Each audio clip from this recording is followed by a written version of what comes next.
How's it going, folks? Adrian here. Welcome back to the channel for the weekend MMO news drop. Let's get straight to it, beginning with Guild Wars 2. This week, ArenaNet released a major studio update post, and there's so much good stuff to unpack. I'll do my best to summarize it all, but let's begin with this. Guild Wars 2 will be getting a 4th expansion, and this is the first time ArenaNet has announced an expansion so soon after having just released one. End of Dragons was about a month ago, and at this far out too, we don't even have a name for it or any other details. It's just a confirmation at this point that a 4th expansion is coming. And that's good news because it means End of Dragons has sold well, and the post does confirm that, stating that End of Dragons has already outsold 2017's Path of Fire expansion. The update also states a couple of major things coming in the near future, so let's move on to the upcoming content. Firstly, and this is the big one, Living World Season 1 will return permanently to the game across 5 episodes, with Episode 1 launching on April 19th.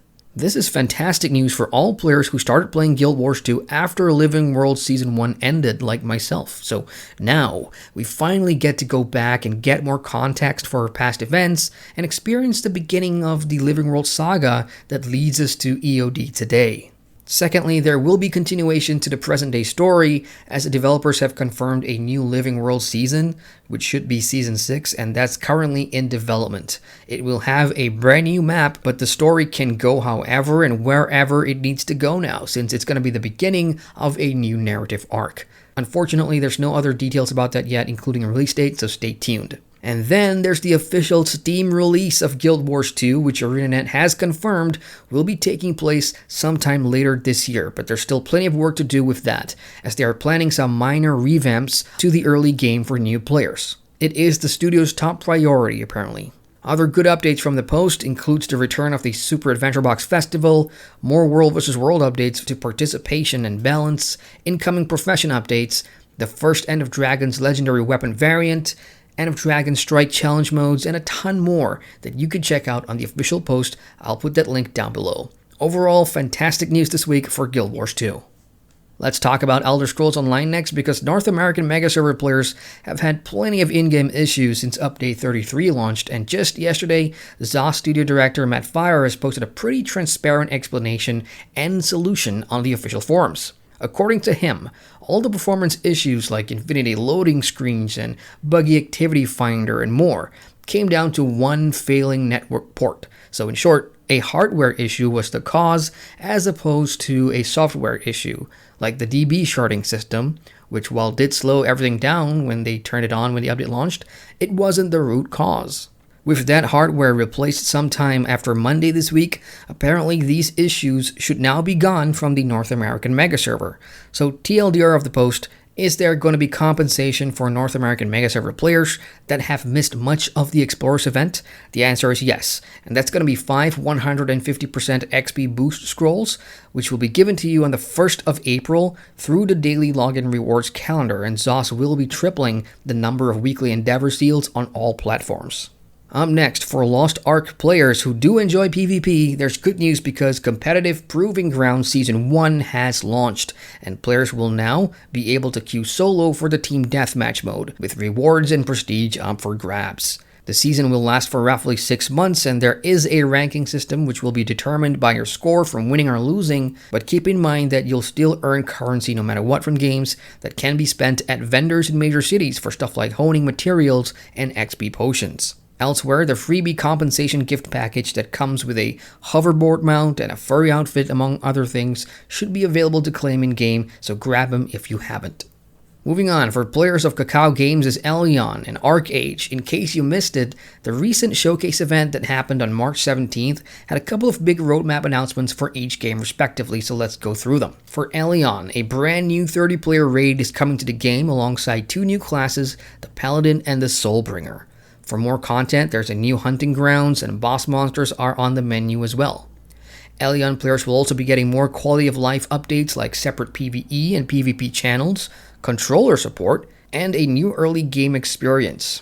For ArcheAge and ArcheAge Unchained players, the highlight of the Kakao show was a new map that's coming out this June titled The Great Prairie of the West, where the Firan once lived before their exodus. Expect new quests and stuff to do there, but more importantly, there's new Tier 3 Aeronor cloaks, UI improvements, and more coming sooner on the 31st of March. April will see the launch of a new Ark Pass as well. Quick word on the Black Desert franchise. At time of recording this, the CalpheON Ball Part 2, which is Prolabiss's showcase event for the franchise, is going to go live later in the day, and there's talk that they'll show more of BDO's Eternal Winter expansion on top of new stuff for the other platforms. So I will include that news in the next news drop, but I will leave a link to the VOD for those who want to watch that this weekend, so check the pinned comment below. Now, for any fellow gamers in Southeast Asia, in case you missed the news, free-to-play MMORPG Skyforge will be launching in the region under Publisher's Play Park. And right now, you can pre-register to take part in the closed beta tests, which will go live on the 10th of May. Registering using a Play Park ID will get you more goodies like a starter package according to the website. From now until then, it looks like there's plenty of cosplay competitions and more that you can take part in if that's your jam. This piece of news unfortunately frustrates me to no end. Skyforge first launched for PC on July 2015, and we had access to it with no region locks for a while now via Steam or console. So of all the games that PlayPark could have brought over, like Lost Ark or Elyon, why go for Skyforge? And here's a fun fact, PlayPark were the original publishers of the Ascent Infinite Realm, aka Elyon, first closed beta test in Southeast Asia almost 3 years ago now. So if there's one MMO I thought it would make sense to port over, it would be Elyon. Anyway, links to pre-register for Skyforge Southeast Asia can be found down below. We've also got more good news from Gamigo's upcoming isometric sandbox MMORPG, Fractured Online. This week, developers Dynamite Studios have shared its feature spotlight for a brand new continent, Arhen. Largely inhabited by humans, this new continent has some of the best varied biomes that Fractured has to offer, alongside brutal challenges in the form of deadly creatures and other adversarial effects like weather, resources, and more. Survive in this continent long enough and you could possibly earn over 40 new abilities and more according to the devs, and this is just one of the many continents in the game's world. And if you want to read more about it and the continent system in Fractured, check out the link down below.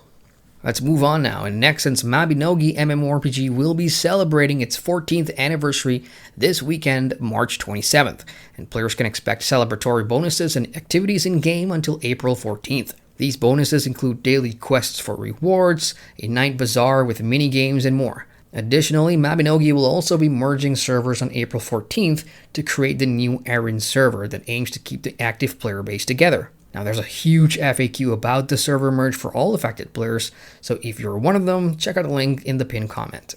And that's all I've got for now, folks. If there's news for a game you play that's not covered here, do share what's going on with the rest of us down in the comments. Meantime, hit the like button for the love of MMOs, and if you're new around here, hey, feel free to subscribe to the channel and turn on notifications so you never miss a video.